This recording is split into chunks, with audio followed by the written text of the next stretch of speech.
Hello everyone. आज हम देखेंगे कंडक्टर, सेमीकंडक्टर और इंसुलेटर के बीच में क्या क्या डिफरेंसेस हैं। तो उनकी जो कैरेक्टरिस्टिक है, जो पैरामीटर्स हैं, जिनके आधार पर, जिनके बेस लेकर के हम तीनों में, कंडक्टर, सेमीकंडक्टर और इंसुलेटर में डिफरेंशिएट करते हैं। तो जो कैरेक्टरिस्टिक है उसको वन बाय वन लेंगे। तो सबसे पहला जो कैरेक्टरिस्टिक है या पैरामीटर है वो है आपका कंडक्टिविटी। कंडक्टिविटी मतलब कि जो आपकी इलेक्ट्रिकल ईज़िली पास करता है या नहीं करता है। तो अगर कंडक्टर की बात करते हैं तो कंडक्टिविटी कंडक्टर्स में हाई होती है, ठीक है। सेमी कंडक्टर्स में मॉडरेट होती है। इलेक्ट्रिकल करंट पास तो होती है लेकिन उतने अच्छे से नहीं, थोड़ा सा रेजिस्टेंस ऑफर होता है, राइट। और इंसुलेटर्स में कंडक्टिविटी जो होती है काफ़ी लो होती है, ठीक। दूसरा जो पैरामीटर है आपका रजिस्टिविटी। रजिस्टिविटी कंडक्टर्स में लो होती है, लो होगी तभी उसका करंट, उसकी कंडक्टिविटी बढ़ जाएगी, करंट फ्लो इजीली होगा, ठीक है। सेमी कंडक्टर्स में दोनों कंडक्टिविटी और रजिस्टिविटी मॉडरेट होती है, ठीक है। और इसमें रजिस्टिविटी की बात कर रहे हैं, मतलब कि फ्लो ऑफ करंट को अगर रजिस्ट करता है तो वो सबसे ज़्यादा होती है इंसुलेटर में, इसलिए इंसुलेटर में रजिस्टिविटी मेरी हाई होती है।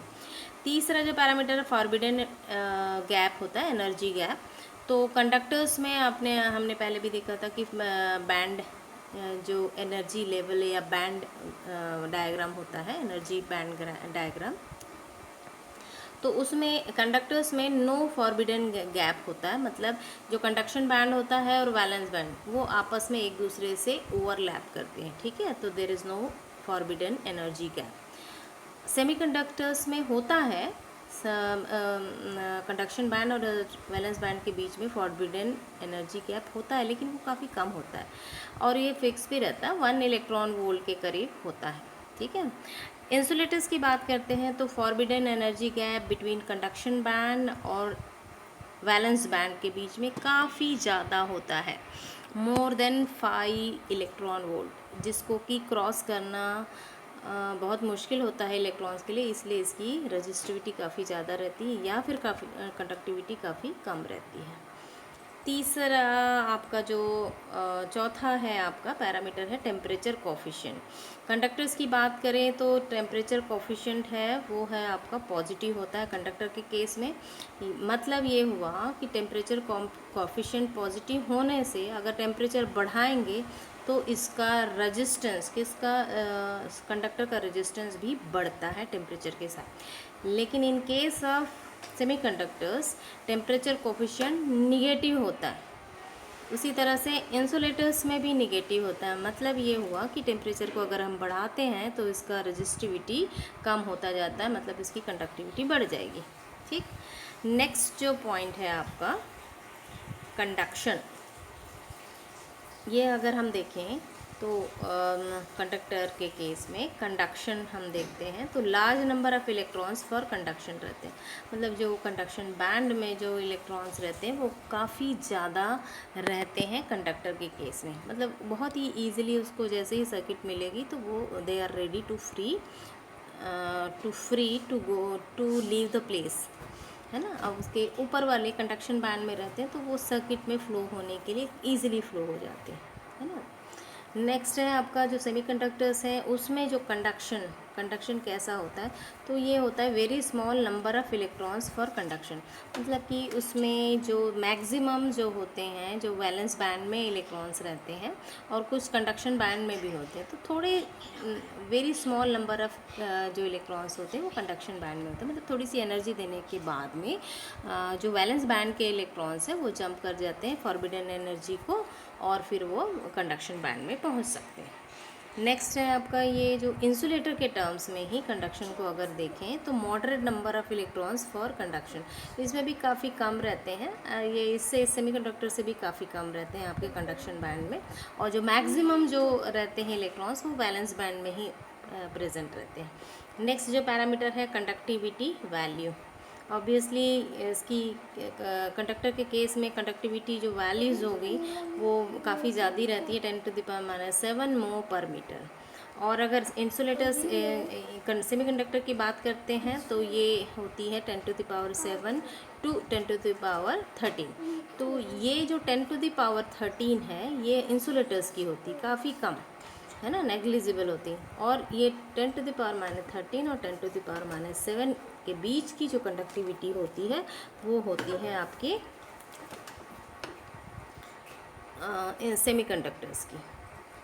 नेक्स्ट जो पॉइंट है हमारा ये है आपका resistivity value. Resistivity value for conductors, ये होता है रजिस्टिविटी आपकी नेग्लिजिबल होती है, मतलब resistance offer in case of conductor काफ़ी कम होता है, मतलब ये होता है आपका लेस देन 10⁻⁻5 ओम मीटर। ठीक, सेमीकंडक्टर्स का होता है 10⁻⁻5 ohm metre to 10⁻5 ohm metre resistivity की वैल्यू।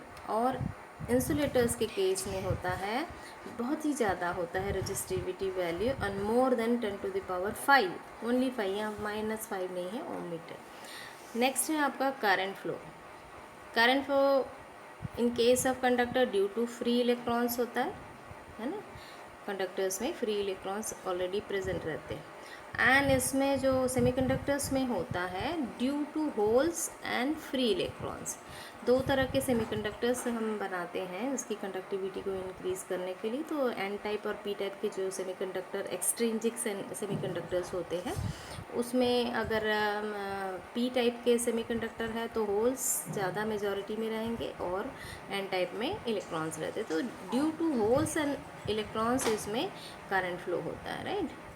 नेक्स्ट है आपका नेक्स्ट है इंसुलेटर्स के लिए due to negligible free electrons. Free electrons होते हैं जो कि बहुत कम मात्रा में होते हैं, उसके वो कारण हो सकते हैं करंट फ्लो के।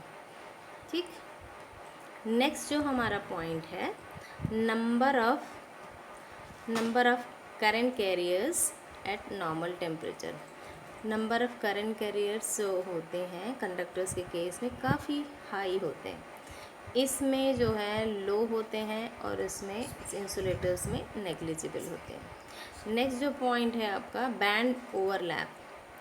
बैंड ओवरलैप मतलब फिर वही बैंड एनर्जी जो डायग्राम है या एनर्जी लेवल डायग्राम है उसके पॉइंट ऑफ व्यू से हम देखेंगे तो कंडक्टर के केस में कंडक्शन बैंड और वैलेंस बैंड दोनों ओवरलैप करता है ना, मतलब कि यहाँ वैलेंस बैंड से और कंडक्शन बैंड के बीच में मूवमेंट ऑफ चार्जेस होते रहते हैं। ठीक, सेमीकंडक्टर के केस में दोनों सेपरेट रहते हैं, दोनों bands valence band energy conduction band के बीच में 1.1 इलेक्ट्रॉन वोल्ट का गैप रहता है।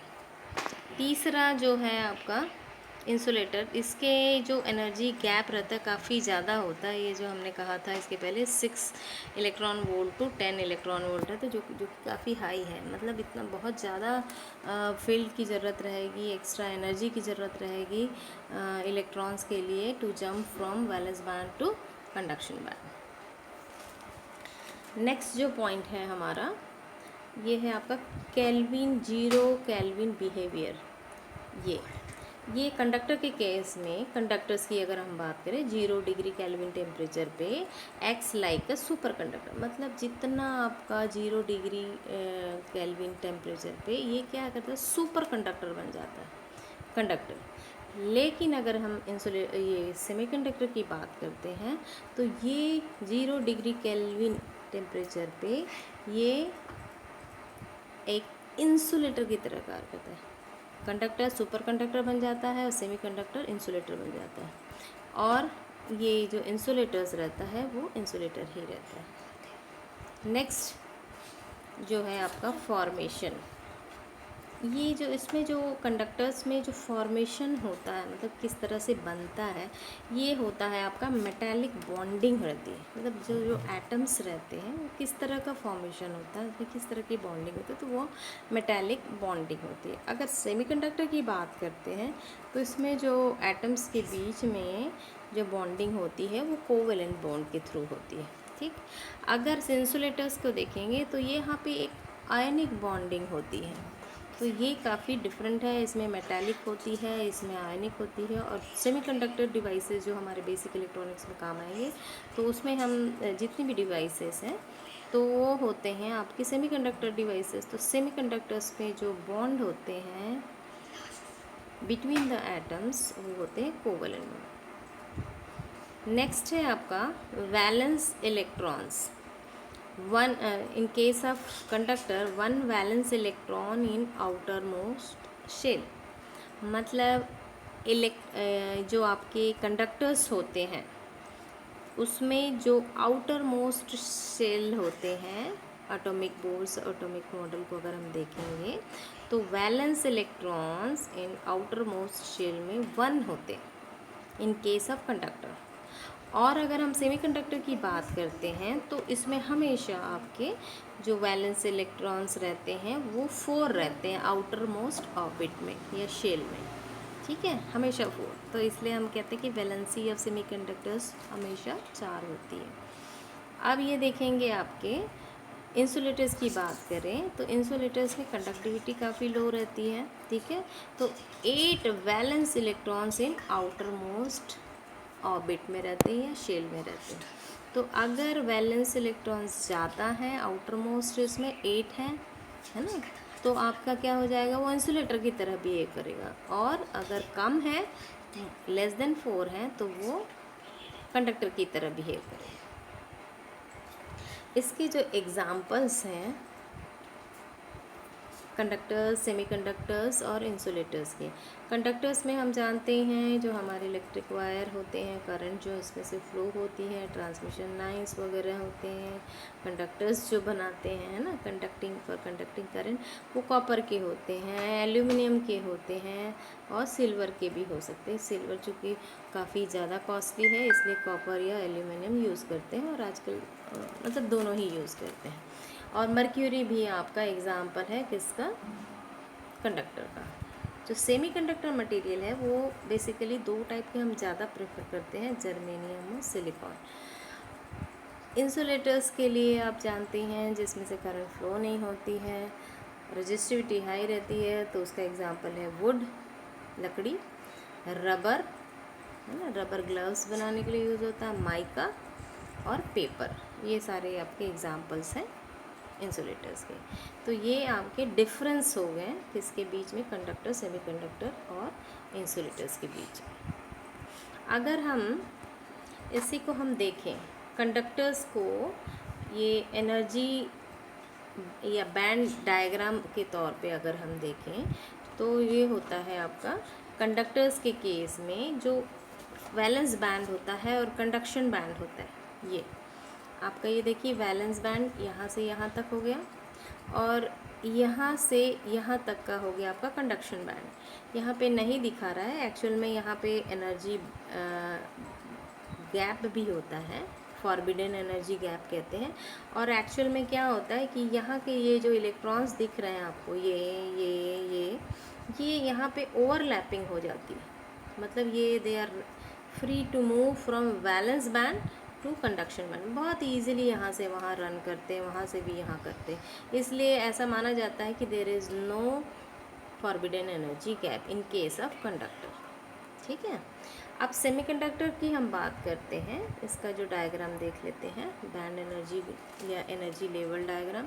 तो इसमें आप सेमीकंडक्टर्स में हमने जैसे बताया था, ये वैलेंस बैंड है आपका ये, और ऊपर में आपका है कंडक्शन बैंड। ये जो बैंड गैप है यही फॉरबिडन एनर्जी गैप होता है, यही आपका 1.1 इलेक्ट्रॉन वोल्ट होता है इन केस ऑफ सेमीकंडक्टर। मतलब यहाँ पे जो देखिए, यहाँ पे इलेक्ट्रॉन्स दिख रहे हैं आपको, ये जितने भी इलेक्ट्रॉन्स हैं यहाँ पे आपके वैलेंस बैंड में ही रहते हैं, और कुछ इलेक्ट्रॉन्स यहाँ पे भी रहते हैं आपके कंडक्शन बैंड में, लेकिन उस कंडक्टिविटी नहीं ज़्यादा रहती है और काफ़ी कम रहते हैं।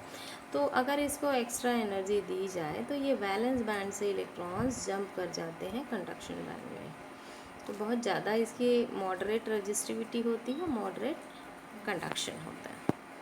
नेक्स्ट अगर हम डायग्राम के थ्रू ही कंपैरिजन अगर हम करें इंसुलेटर्स के, तो इंसुलेटर का जो ये जो बैंड गैप होता है कंडक्शन बैंड ये, और ये हो गया वैलेंस बैंड, है ना। इसके बीच का ये जो गैप है यही काफ़ी ज़्यादा होता है, फॉरबिडन एनर्जी गैप कहते हैं इसको,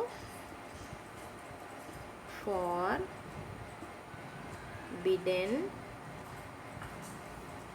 एनर्जी गैप। तो ये आपका होता है more than 5 electron volt in case of insulator. तो ये काफ़ी ज़्यादा होता है, इसको ओवरकम करके ये जो इलेक्ट्रॉन्स है ये यहाँ पे जंप करना इनके लिए आसान नहीं होता। दीजिए। थैंक यू एवरीवन, मेरे इस वीडियो को देखने के लिए। इस वीडियो को लाइक और सब्सक्राइब ज़रूर कर दीजिए। Thank you.